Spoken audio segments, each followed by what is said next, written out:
Griffith experiment episode 3। इस video में हम लोग ग्रिफिथ एक्सपेरिमेंट के फोर्थ स्टेप के बारे में डिटेल में जानेंगे।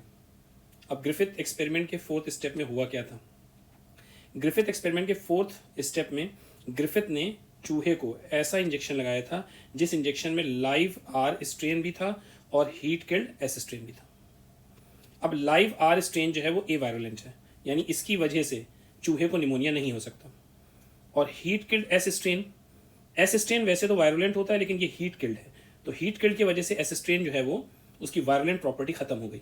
इसका मतलब अगर इन दोनों को हम मिलाकर चूहे को लगा दें तो चूहे में निमोनिया नहीं होना चाहिए, क्योंकि जब लाइव आर स्ट्रेन अकेले दे रहे हैं तो भी चूहे में निमोनिया नहीं हो रहा, जब हीट किल्ड एस स्ट्रेन दे रहे हैं तब भी चूहे में निमोनिया नहीं हो रहा।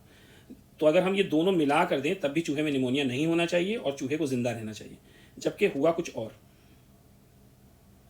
अब इसमें हुआ ये कि जो चूहा है उसको जब हमने आर स्ट्रेन और हीट किल्ड एस स्ट्रेन लगा दिया तो चूहे को बच जाना चाहिए था, उसको निमोनिया नहीं होना चाहिए था, लेकिन चूहा निमोनिया से मर गया। अब जब इसके बारे में फ्रेडरिक ग्रिफिथ से पूछा गया तो ग्रिफिथ का एक्सप्लेनेशन कुछ इस तरह से था। ग्रिफिथ ने कहा कि एक चूहे में हमने heat killed S strain plus R strain लगाया। अब हुआ ये कि जो एस स्ट्रेन है, हीट किल्ड एस स्ट्रेन, इससे कुछ ऐसा जरूर था जो आर स्ट्रेन में पास हो गया, यानी हीट किल्ड एस स्ट्रेन से कुछ ना कुछ आर स्ट्रेन में ट्रांसफर हुआ, जिसकी वजह से आर स्ट्रेन किस में कन्वर्ट हो गया, कहते हैं लाइव एस स्ट्रेन में।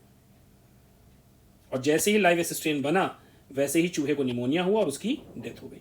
और यही कारण था कि जब इस चूहे का पोस्टमार्टम किया गया तो इसमें लाइव एस स्ट्रेन मिला था, क्योंकि लाइव एस स्ट्रेन बना किससे, आर स्ट्रेन से।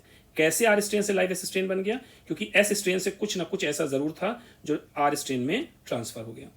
आर स्ट्रेन का एस स्ट्रेन में बदलना कहलाता है ट्रांसफॉर्मेशन, और वो चीज जो एस स्ट्रेन से आर स्ट्रेन में ट्रांसफर हुई थी उसे कहते हैं ट्रांसफॉर्मिंग प्रिंसिपल।